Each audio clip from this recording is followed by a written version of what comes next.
DDC के चुनावों का बिगुल बज चुका है। डीडीसी के चुनावों में सिर्फ पूर्व मुख्यमंत्री चुनाव लड़ने नहीं उतरे हैं, लेकिन तमाम दिग्गज, तमाम राजनीतिक दलों के चुनाव लड़ने लगे हैं। अगर नेताजी खुद नहीं उतर पा रहे तो अपने पुत्र को उतार दिया है। अगर नेताजी खुद नहीं लड़ पा रहे तो अपनी पुत्री को उतारा है। अगर नेताजी के घर में उनका पुत्र सरकारी मुलाजिम है और उसके लिए चुनाव लड़ना संभव नहीं है तो अपनी बहू से चुनाव लड़वाने जा रहे हैं। यानी साफ तौर पर ये कि डिस्ट्रिक्ट डेवलपमेंट काउंसिल के चुनाव हों, कब्जा हमारा रहना चाहिए। डिस्ट्रिक्ट डेवलपमेंट काउंसिल बने, उसमें किसी भी ऐसे आदमी को मौका न मिले जो आने वाले समय में हमारा राजनीतिक प्रतिद्वंद्वी बन के सामने खड़ा हो जाए और राजनीतिक तौर पर हमारे लिए मुसीबत बनाए। बेहतर है हम चुनाव खुद लड़ें। अब जैसे ऑल जम्मू कश्मीर पंचायत कॉन्फ्रेंस के नेता अनिल शर्मा ने एक बात कही, उन्होंने कहा ये तो लोगों के हाथ में है, लोग वोट देंगे तो नेताजी का पुत्र जीतेगा, पुत्री जीतेगी या नेताजी खुद जीतेंगे। अगर लोग वोट नहीं देंगे तो वो नहीं जीतेंगे।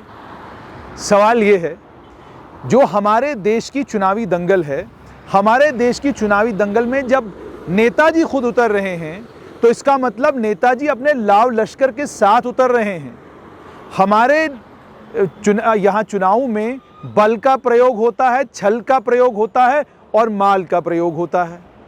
अब जब पैसा भी है, बल भी है, छल भी है और छल के साथ साथ में जल भी है, तो आप खुद हिसाब लगाइए फिर कैसे संभव हो पाएगा उन पंचों और सरपंचों के लिए जो बड़ी मुश्किल से पंचायत का चुनाव जिन लोगों ने लड़ा और पंचायत का चुनाव लड़ने के बाद वो पंच और सरपंच बने।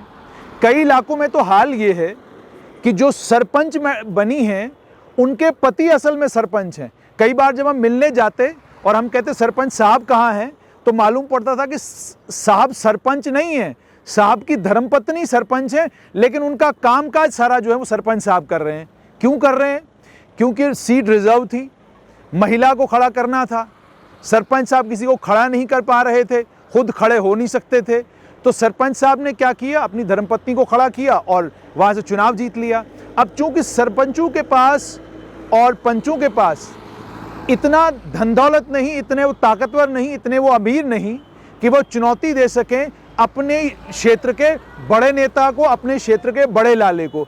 अब चूंकि वो चुनौती नहीं दे सकते, इसी कारणवश वो पीछे हट जाएंगे। और उसके बाद दूसरा आता पार्टी लॉयल्टी।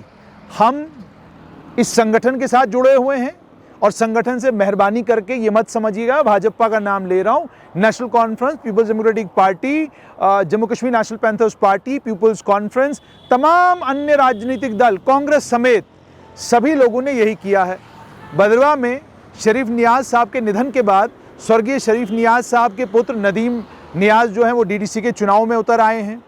ये मेंढर वाली साइड से जितने भी नेता हैं उन नेताओं के पुत्र, उन नेताओं के रिश्तेदार चुनाव लड़ने लगे हैं।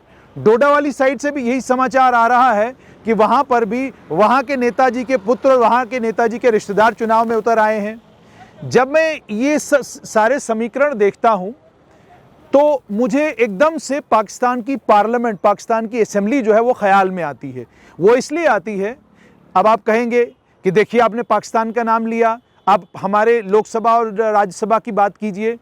हमारी लोकसभा में भी, भारत की लोकसभा में भी और भारत की राज्यसभा में भी सिवाय एक परिवार के बाकी कोई परिवार ऐसा नहीं मिलेगा कि पिताजी भी पार्लियामेंटेरियन, माताजी भी पार्लियामेंटेरियन, बेटा भी पार्लियामेंटेरियन, बेटी भी पार्लियामेंटेरियन, बहू भी पार्लियामेंटेरियन, पोते भी पार्लियामेंटेरियन और पोतों के साथ साथ मामे, चाचे, ताए, फुफड़ सभी के सभी पार्लियामेंटेरियन।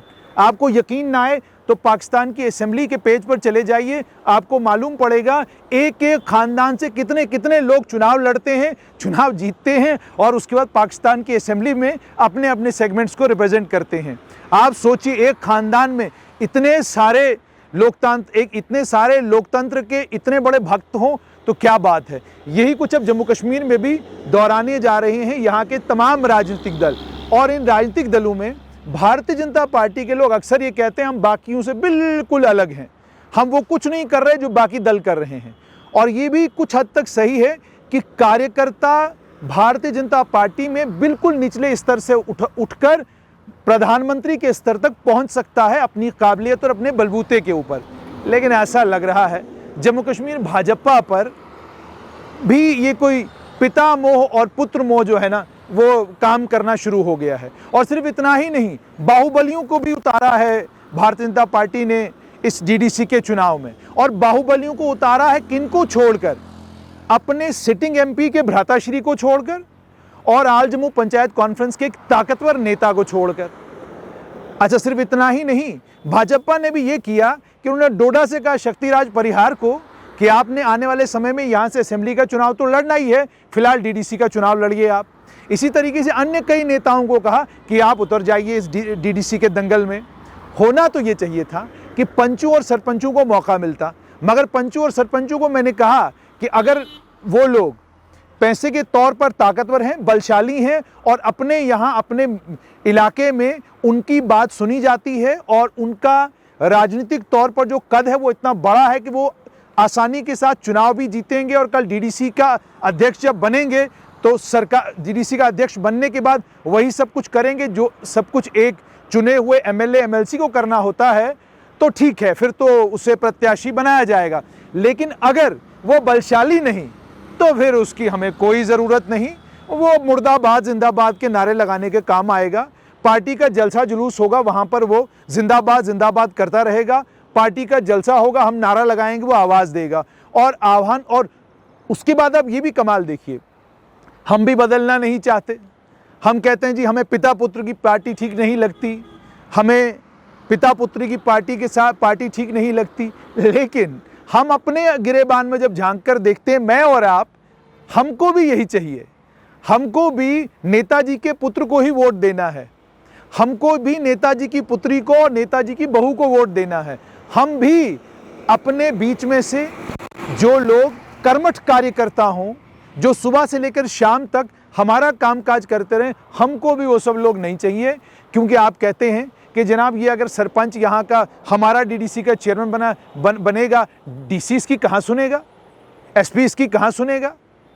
सुनने के लिए भी वजन चाहिए क्या? लोकतंत्र में हर उस आदमी की सुननी पड़ती है, बाबू को, नौकरशाहों को, जो किसी संवैधानिक पद के ऊपर बैठा होता है, जो किसी लोकतांत्रिक पद के ऊपर बैठा होता है। और डीडीसी के चुनाव में जिसको आप चुनने जा रहे हैं वो लोकतांत्रिक पद है। और उस लोकतांत्रिक पद पर अगर आप सरपंच को बिठाएंगे वो भी उतना ही ताकतवर होगा, पंच को बिठाएंगे वो भी उतना ही ताकतवर होगा, और अपने गांव के एक बिल्कुल आम नागरिक को बिठाएंगे वो भी उतना ही ताकतवर होगा। सभी राजनीतिक दलों को कोई ज़रूरत नहीं है कि वो कार्यकर्ताओं को ये मौका दें, क्योंकि कार्यकर्ताओं की भूमिका इसमें ज़्यादा होगी। इसीलिए सब लोग जो हैं अपने अपने यहाँ नेताओं को पूरा मौका दे रहे हैं। और केंद्र सरकार भी बड़ा अजीब सा करती है। केंद्र सरकार में ऐसा लगता है कि कुछ लोग ऐसे हैं जिनके पास फार्मूलों की कमी हो गई है। पहले ये कहा गया था कि पंचायतों से जम्मू कश्मीर में नई लीडरशिप आएगी, नया नेतृत्व आएगा, वो नेतृत्व आएगा जो यहाँ की राजनीति को पलट के रख देगा। लेकिन डीडीसी के चुनाव में तमाम जम्मू कश्मीर के राजनीतिक दल उतर पड़े हैं। ये एक बहुत बड़ी राजनीतिक जीत तो है और भारत के लिए उसके अलावा अंतर्राष्ट्रीय स्तर पर एक बहुत बड़ी जीत है, वो अपने आप में एक बात है। लेकिन अगर मामला नए नेतृत्व का होता, नई लीडरशिप का होता, तो जिस एक्ट को, जिस समय 73rd अमेंडमेंट को जम्मू कश्मीर में एक्सटेंड किया गया, उसी समय ये सुनिश्चित किया जाता कि जो लोग चुनाव लड़ चुके हैं असेंबली का, लोकसभा का, वो लोग डीडीसी के चुनाव में हिस्सा नहीं ले सकते। लेकिन ऐसा होता नहीं।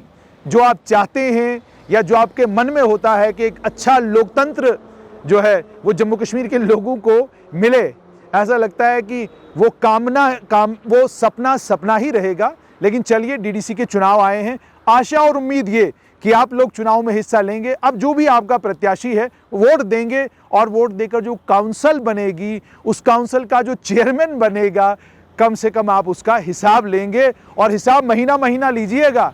ये मत कीजिएगा जो एमएलए के साथ करते हैं कि 5 साल के लिए बनता है तो आपकी शक्ल नहीं देखता, एमपी साहब बनते हैं 5 साल के लिए तो आपसे मिलने नहीं आते। महीना महीना हिसाब लीजिएगा, वरना होगा ये कि असेंबली के चुनाव में आपको नए चेहरे और नए लोग ढूंढने पड़ेंगे।